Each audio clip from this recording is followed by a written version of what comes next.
This is OGTV Main News. Thanks so much for joining us. I am Bukola Agbakisu. Our top stories. Ogun All Progressives Congress received accolades for the seamless registration in the state. Dr. Okonjo-Iweala on first official visit as Director General of World Trade Organization to Nigeria commends President Buhari for his support. Federal government plans to invest 0.5% of gross domestic product into research and innovation for development. Over 2,000 demonstrators rally against COVID-19 restrictions in Hague, Netherlands. Clarity is the key to effective leadership. What are your goals? And coming up later on the sports segment of the news, much anticipated Joshua versus Fury moves step closer as fight deal is signed. These are many more later. My name, Hakeem Akitunde. You're welcome.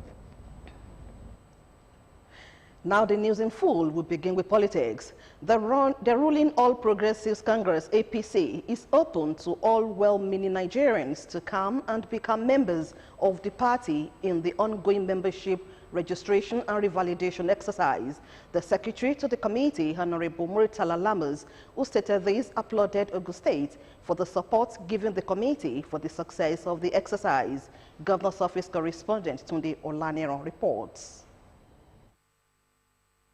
The registration and revalidation exercise is to open up the ruling All Progressives Congress APC for more membership and reaffirming the membership of existing ones. The Membership Registration and Revalidation Committee appealed for cooperation and more support for the success of the exercise. One, we call you to receive the various informations of membership registration and our registers of the second phase that we have given you out about 2 to 3 weeks back. After we verify and collect all those materials, then we'll think of giving you the next materials for the second batch of this exercise. Thank you guys. Congratulate you on the success of this process so far. We are very much encouraged by the output we've seen in the field, and we want to plead with you that we have another 2 weeks or so to go. Do the very best you can. The mantra of the party is to open up the process to everyone who cares to belong to our party. Do what you can to fulfill that. The materials were distributed to the Local Government Transition Committee Chairman, Transition Committee Chairman of Odeda Local Government Area, who spoke on behalf of other chairmen, said the exercise has been a huge success in Ogun State. The message we have for the public is that everybody that is interested in joining this our great party is welcome. The door is wide open, as directed by the National Secretary of the party, in which the committee and the local and the state have been doing a very wonderful one. So everybody is welcome. We welcome everybody to come to the party. They all expressed the belief that with the registration exercise being done, the party will be in a vantage position to win the 2023 general elections. Tunde Olanero, OGTV News. From politics, we move on to health. Ogun State Special COVID-19 Task Force has taken its enforcement on the use of face masks to public, primary schools and tertiary institutions. Leading the team on the enforcement is the chairman, Dr. Toyin Taiwo, who met with the heads of these institutions on how best all the protocols can be observed and put to practice as government would continue to frown at non-compliance. Bumi Adigun was on the task force train and he completes the report. The Ogun State Special COVID-19 Task Force has been on a mission enforcing COVID-19 guidelines as well as educating the people of Ogun State on the use of face masks for almost 2 months now. Mission primarily is to ensure COVID-19 pandemic curve is flattened, and the best way to achieve this is by observing the protocols, particularly the use of face masks. Although they might have apprehended some people who failed to abide by the rules and made them to carry out community service for hours But this is only aimed at ensuring full compliance. They have gone around the state and they are back in schools in Abeokuta. You know that students, by their age group, a lot of them are asymptomatic carrier. When they carry, they don't know they have it in their body, and the teacher and then their parents are at risk if they are having it and they are not showing the symptom. And that is why, at the instant of His Excellency, Prince Dr. Dapo Abiodun MFR, the governor of the state, just because he cares about the citizen of the state. What could only be achieved here is use of face masks, as social distancing may be difficult due to the population of most of the schools. The issue of physical distancing is something that we still need to work upon. Bear in mind the population of the school. And there is no way, there is no immediate solution you can find to that. But we have our logistics in place so that in the near future, you will be able to achieve that social distancing.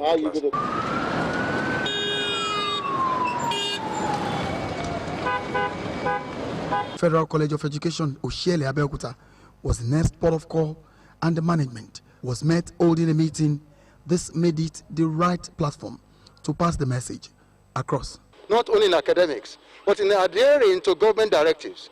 But the government said that we should put in place all COVID-19 instructions. We have tried our best to do that. Perhaps you would notice that the team is not with the usual mobile court van. Sensitization at this level is improving. The level of compliance is increasing. So it's very important that we let their teachers and the principals of the school know that it is very, very important for them to put it on, so that at least we can prevent putting other people at risk. Their parents, their teachers, their friends, and the society at large. That was one of the reasons why we have to go to schools. Clubhouses and event centers will not be spared in the next move to flatten the curve of the pandemic, as Ogun State must be free from the spread of the second wave. Bumi Adigun, OGTV News. Meanwhile, the special COVID-19 task force has buzzed an overcrowded house along Mercy Road in Abeokuta, where over 20 young children, boys and girls, live, claiming to be students of one coaching center. The act, according to the task force, violates the rules of COVID-19 protocols, and the acclaimed doctor, who is the director of the coaching center, has been arrested. Bumi Adigun once again has details in this package. The more Ogun State government tries to flatten the curve of the pandemic that is taking the world by storm, some people are still jeopardizing the efforts of the government. Okay, no problem. This small building of just few rooms along Pansheke in Abeokuta harbors more than 20 students who claimed they are undergoing a coaching class with an unnamed group. You don't have a choice. Is it using for business?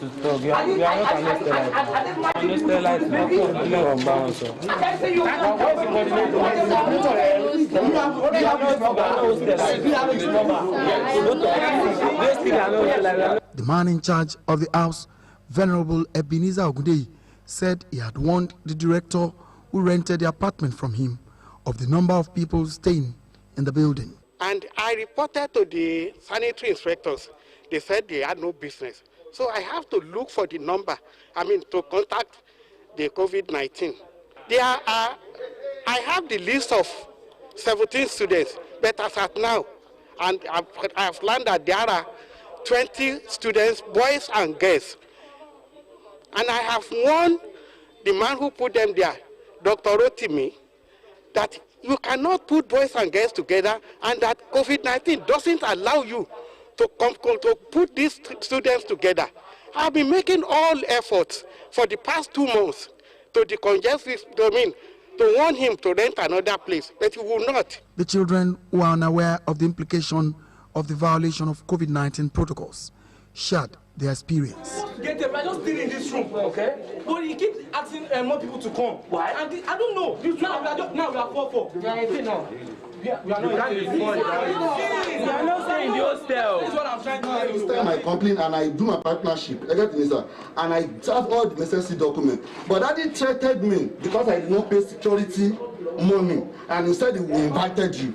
That need Corona will be taken away. And I tell you, why would I have a surveillance that is security my students? They will be paying for security. That's why it and summer. An acclaimed doctor is the director of this school. I'm a PhD there. It's one toilet that is there. I myself do another toilet there. We bought tank. Yes, for that place to be convenient. We buy another tank there for water to be running. Apart from the overcrowded room, which has more than the required people that should occupy it, the filthy environment is not also encouraging. The chairman of the task force, Dr. Tony Taiwo, who was not happy with the condition of the children, then ordered the arrest of the director. There was a message also to parents to ensure they monitor and check their wards in schools at least once in a month, as many of these children hide under so many mushroom institutions and low in standard coaching centers. Bumi Adigun, OGTV News. On agriculture, the recent blockade of agricultural products to the southwest Nigeria has been described as a lesson to improve and enhance the agricultural system to guarantee food security and employment opportunities, especially for the teeming youth. This was a submission of some Nigerians who spoke with our reporter. Effect of blockade of agricultural products to the southwest from the north. This report. Agriculture remains the base of the Nigerian economy, providing the main source of livelihood for most Nigerians.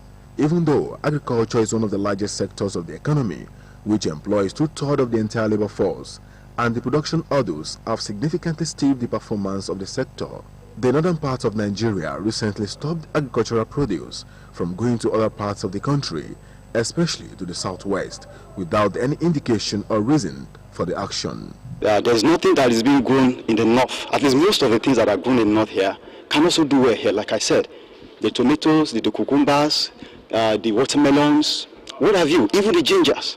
So we have the land, and all we just need to do is to just wake up and begin to do what we're supposed to do. And it starts from you and I.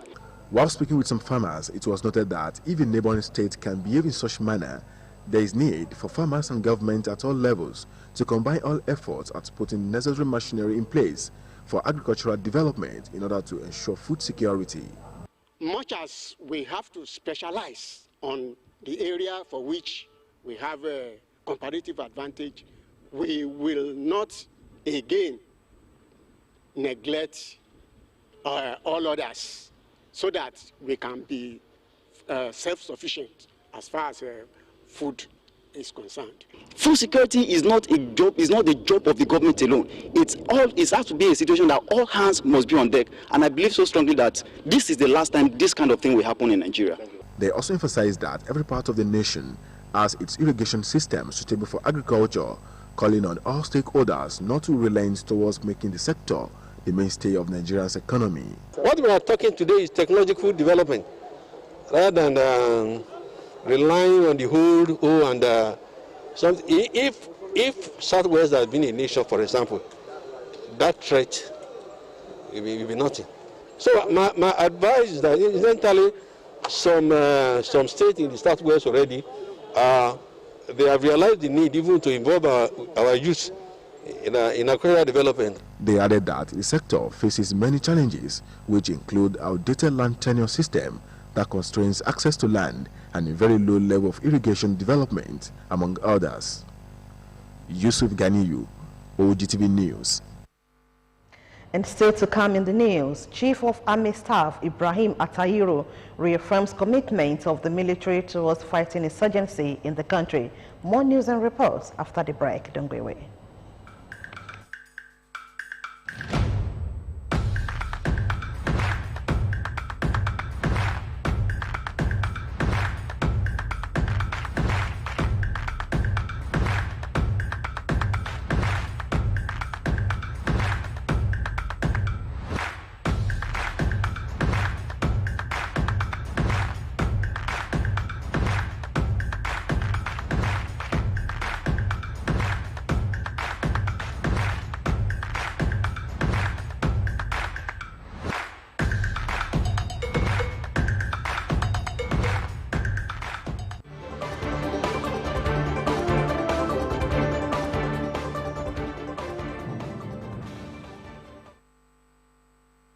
You're still watching OGTV Main News. The news continues. The Director General of the World Trade Organization, WTO, Dr. Ngozi Okonjo-Iweala, on Monday met with President Muhammadu Buhari. She was led to the meeting with the President by his Chief of Staff, Professor Ibrahim Gambari, in company with the Minister of Foreign Affairs, Geoffrey Onyema, as well as the Minister of Industry, Trade and Investment, Niyi Adebayo. The Governor of the Central Bank of Nigeria, CBN, Godwin Emefiele, was also among those who attended the meeting. The Director General of the World Trade Organization, WTO, Dr. Ngozi Okonjo-Iweala, was in the State House, Abuja, to meet President Muhammadu Buhari. This is her first visit to Nigeria since she assumed office 2 weeks ago. She said she felt excited about her homecoming. She stated that the WTO was also set to support job creation among youth and encourage women entrepreneurs. According to the former Minister of Finance, the organization is already negotiating several agreements on e-commerce. And still from Abuja, President Muhammadu Buhari has approved the reappointment of Akin Olateru as the Commissioner and Chief Executive Officer of the Accident Investigation Bureau, Nigeria. Buhari also appointed Bako Mutazu as the new Director General of the Nigeria Meteorological Agency and Alkali Modibo as the new Rector of the Nigeria College of Aviation Technology, Zaria. In a statement on Monday, the Federal Ministry of Aviation said the appointments were with immediate effect. Olateru was first appointed AIB CEO in January 2017, an aircraft maintenance engineer with Nigeria, UK and USA licenses. He began his career in engineering maintenance with Pan-African Airlines and Nigerian Police Air Wing, after which he left Nigeria for further studies abroad. He has also worked with multiple airlines in Europe, including KLM, Martin Air in Holland, British Aerospace Engineering, and British Midland Airways. Back home now, in commemoration of this year's World Consumer Rights Day, the Consumer Protection Advocacy Initiative Ogun State Chapter has held a press conference to create awareness on the havoc of plastic products in human health and the environment. Our reporter Adebola Oshomoji covered the press conference held at the State's Chambers of Commerce, Industry, Mines and Agriculture Hall, Ibara, Abeokuta. A report. Plastic is an essential material the world over. Sadly, its production and consumption has adverse effect on human health and the environment. To provide solutions to this menace, the Consumer Protection Agency Initiative, Abeokuta, organized a press conference in commemoration of this year's World Consumer Rights Day. We are concerned about the environment because it is the backbone of our existence.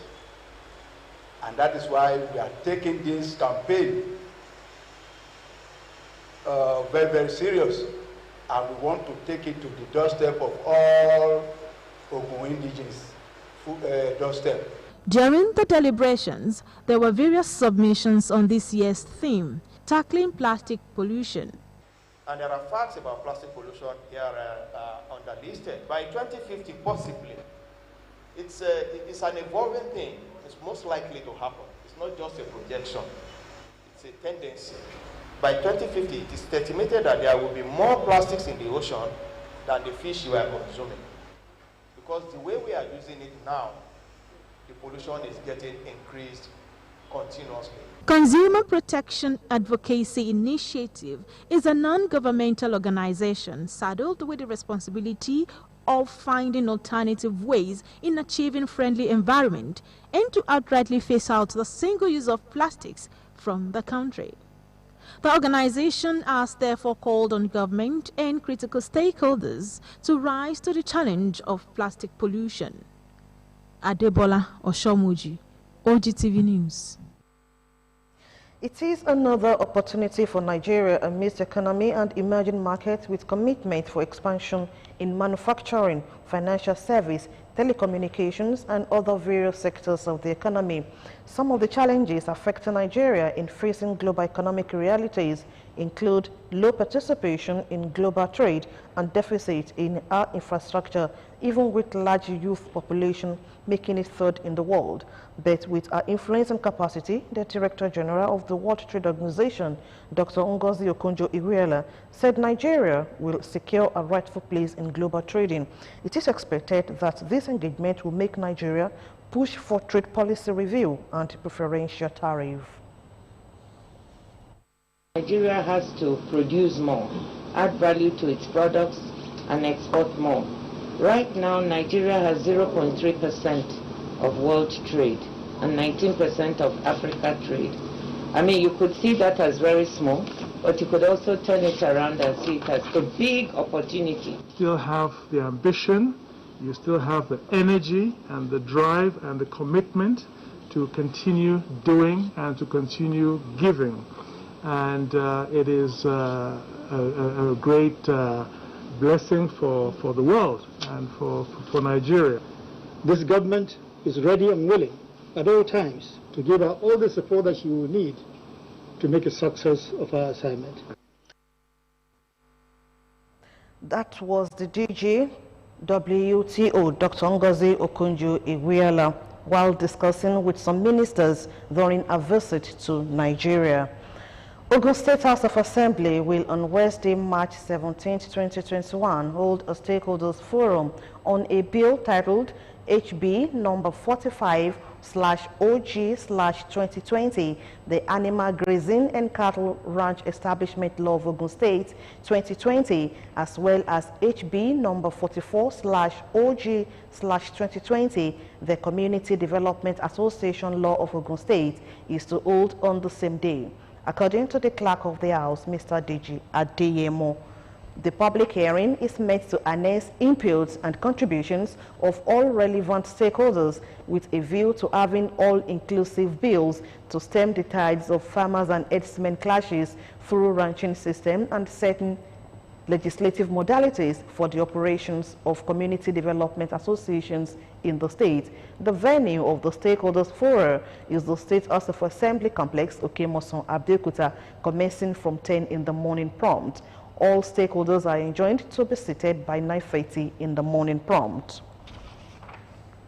The Chief of Army Staff, Lieutenant General Ibrahim Atahiru, has reaffirmed that ending Boko Haram insurgency in the northeast is a task that must be accomplished in no distant future for lasting peace to flourish in the region. The Army Chief gave the assurance while on a maiden operational visit to the headquarters of Sector 2 Operation Lafia Dole in Damaturu, Yobe State. The one-week operational visit by the Chief of Army Staff, Lieutenant General Ibrahim Atahiru, is to enhance the ongoing combat insurgency operations and boost morale of troops to achieve better results.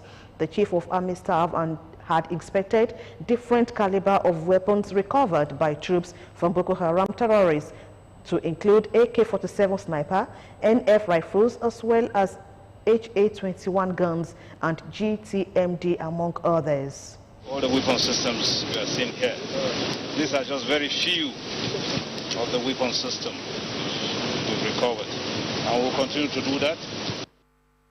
Lieutenant General Atahiru later held a closed-door meeting with the General Officer commanding 7 Division and unit commanders, who briefed him on the ongoing operations within their areas of responsibilities. The Chief of Army Staff had inspected ongoing and completed projects within the cantonment. The Chief of Defense Staff, CDS, General Lucky Irabo, on Monday identified synergy among security agencies as a critical factor in defeating security threats in the country. Irabo spoke at Jaji, Kaduna State, when it declared open a 3-week exercise as KBU Operation Flash 2 for Senior Course 43 at the Armed Forces Command and Staff College. The theme of the exercise was a joint and multi-agency training on internal security and low-intensity conflict. The CDS was represented by the Director, Peacekeeping Operations, Defense Headquarters, Major General Henry Ayamasowe. Irabo explained that the exercise could not have come at a more auspicious period, adding that the dynamics of the global security environment and current national security realities, intelligence and security agencies had found themselves deployed regularly on internal security operations. Bandits on motorcycles have stormed a primary school in Birnin Gari in Kaduna State and abducted some pupils and teachers. Eyewitness said the bandits came into the school around 9 in the morning on Monday when the pupils were arriving the school. According to a source, the gunmen came on 12 motorcycles and abducted 3 teachers and some pupils. Meanwhile, the Kaduna State government has said it is receiving security reports of the kidnap of the pupils and teachers. This was contained by the State Commissioner for Internal Security and Home Affairs, Samuel Aruan, on Monday. On business news, Nigeria's external reserve oil price in counter trade. These and other business news after the break.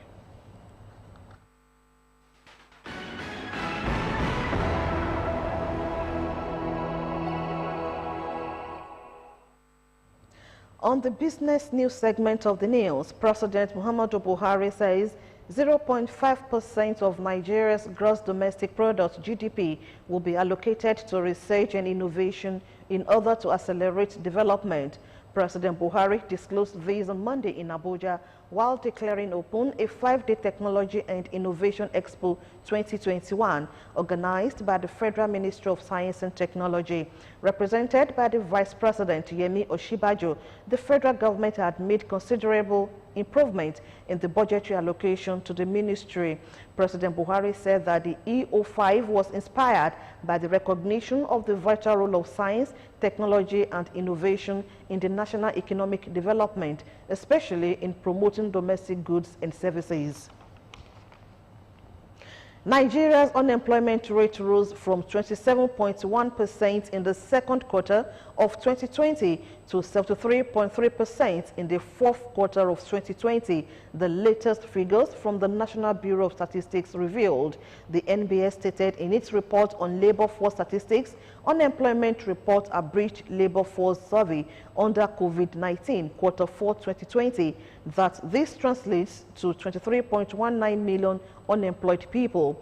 The computed national unemployment rate rose from 27.1% in quarter 2 2020 to 33.3% in quarter 4 2020, while the unemployment rate decreased from 28.6% to 22.8%. A combination of both the unemployment and underemployment rate for the reference period gave figure of 56.1%. This means that 33.3% of labor force in Nigeria either did nothing or worked for less than 20 hours a week, making them unemployed by the definition in Nigeria. The Nigerian National Petroleum Corporation may spend 102.96 billion naira on petrol subsidy this month, going by the recent pricing template for the commodity. A federal government agency, Petroleum Product Pricing Regulatory Agency, has published the expected new lower and upper prices for petrol at retail outlets in March 2021, putting the rates between 209.61 per litre and 212.61 per litre.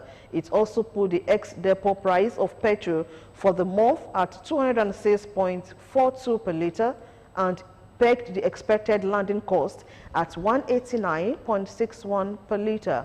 However, the ex-depot price approved by NNPC for March was 148.6 per litre, and the corporation insisted that it had not and had no plan to increase petrol price this month. Ex-depot price is the rate at which NNPC sells the commodity to depot owners from where retailers make purchase before dispensing at the pumps in filling stations. Nigeria consumes about 57.44 million litres of petrol daily, going by the most recent daily consumption figure released by the NNPC in its financial and operations report. In spite of the rising trend in the price of crude oil, the nation's external reserves are falling by $1.86 billion in 7 weeks to $34.66 billion. The price of crude oil, which accounts for 90% of the nation's dollar earnings, has been on the upward trend since November 38 last year, buoyed by production cuts by OPEC. However, data from the Central Bank of Nigeria, CBN, showed a different trend for the nation's external reserves. According to the CBN, the reserves maintained a 7-week decline to $34.66 billion as at Wednesday last week from 36.521 billion naira on January 25, 2021. The stock market ended last month in a full reverse mode, losing 1.38 trillion naira as investors' preference shifted to the fixed income market in response to an 186% increase in yields on treasury bills. Analysis showed that average yields on primary market treasury bills rose to 3.67% at the end of February from 1.28% in January. This translated to 186% increase. Consequently, the stock market was dominated by sell pressures for most part of February, prompting the market capitalization of all listed equities to fall by 1.364 trillion naira or 6.15% to 20.823 trillion naira at the end of the month, from 22.187 trillion naira at the end of January. That was the business segment of the news. Up next is foreign news.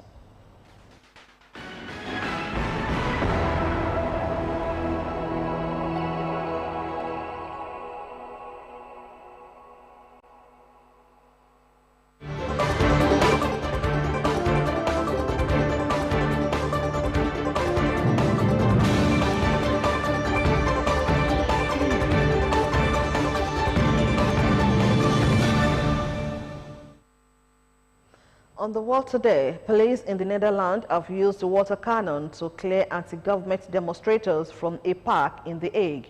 Meanwhile, some 2,000 demonstrators rallied in the center of the city to protest against COVID-19 restrictions and other government policies. Also, Boris Johnson has given his full backing to the aid of the Metropolitan Police, but admitted the chaos at Saturday's vigil for Sarah Everard was very distressing. Shemilori Makonju has more.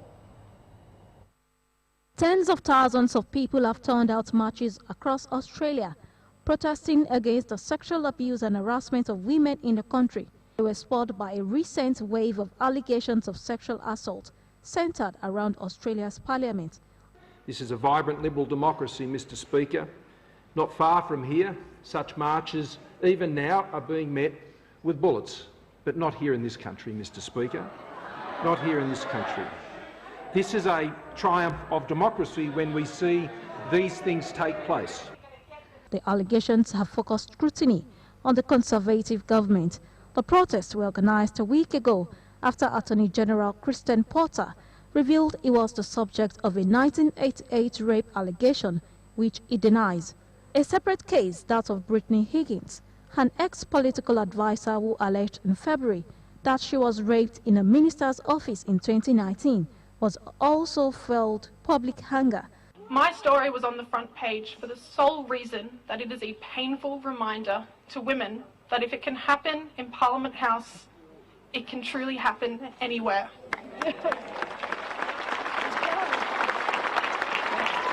Protesters feel the government's response to the sexual assault allegations has been inadequate.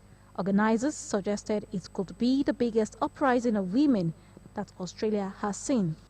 Women must feel their complaints about violence are properly heard, the Prime Minister has said after concern about how a video for Sarah Everard was policed. Boris Johnson said footage of officers forcibly removing a number of women from the event was distressing.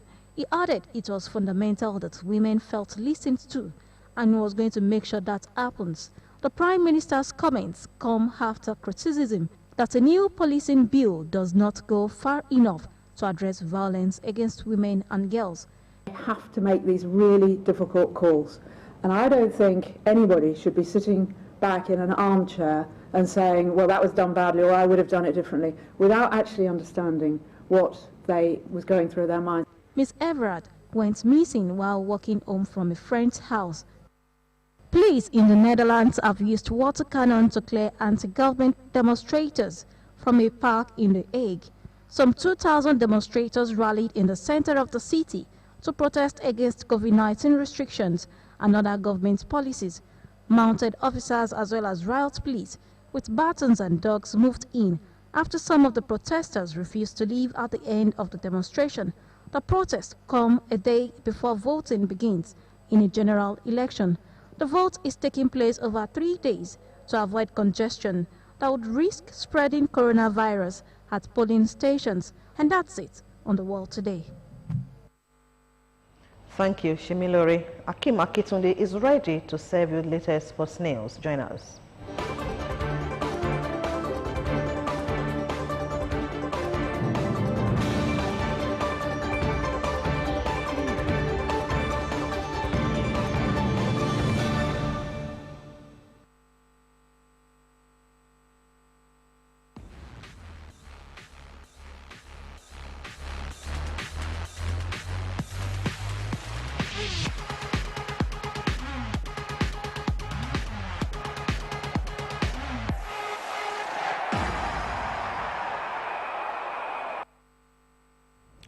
Welcome to the sports segment of the news, starting with the 2020 Olympic Games. Spectators will be barred from the start of the Tokyo Olympics torch relay.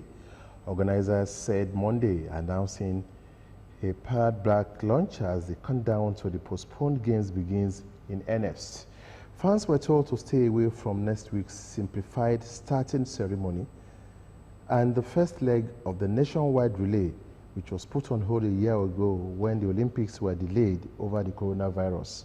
The announcement comes ahead of a decision on whether fans from overseas will be allowed to enter Japan for the postponed games, expected to be taken before the torch relay begins on March 25.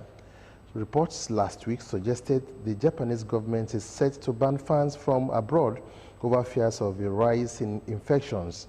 Organizers have warned that individual relay segments will be suspended if there is a risk of overcrowding. And from the world of boxing, Anthony Joshua and Tyson Fury's world heavyweight title showdown has moved a step closer, with Joshua's promoter at the end saying a 2-fight deal has been signed. The winner of the all-British bout will become the undisputed heavyweight champion. The locations and dates are yet to be confirmed. Joshua, 31, holds the WBA, WBO, and IBF belts, while Fury, 32, has the WBC title. Fury said on Friday that he had stopped training because a deal was nowhere near being finalized. The fight between Joshua and Fury will see all 4 belts contested in a heavyweight bout for the first time. And to footballer, Galatasaray winger Henry Onyekuru will take the place of injured Samuel Kalu in Nigeria's squad for the 2021 Africa Cup of Nations qualifiers against Benin and Lesotho. Reports say Kalu suffered a thigh injury in Girondins Bordeaux's Ligue 1 clash against Dijon on Sunday. Onyekuru was one of the 7 players placed on standby by Super Eagles head coach Gernot Roy for the games. The 23-year-old bagged the brace as Galatasaray defeated Kayserispor 3-0 in a Turkish Super League clash last Saturday. The former Anderlecht star has scored 5 goals in 9 league appearances since linking up with Galatasaray from Ligue 1 club Monaco on loan in January. The Super Eagles will face Benin Republic at the Stade Charles de Gaulle's Porto Novo on Saturday, March 27, before they welcome Lesotho 3 days later for their final game in the qualifiers. Former Nigerian defender Mubi Okparaku has questioned the capability of Super Eagles coach Gernot Roy to transform the team to world beaters. Okparaku stated this on Monday during an interview with the News Agency of Nigeria, where he accused the German tactician of perpetual experimentation with the national team, with its approach to the invitation of players. The Atlanta Olympic gold medalist insisted that the senior national team won't experience progress under Raw if the Nigerian Football Federation continues to stick with him.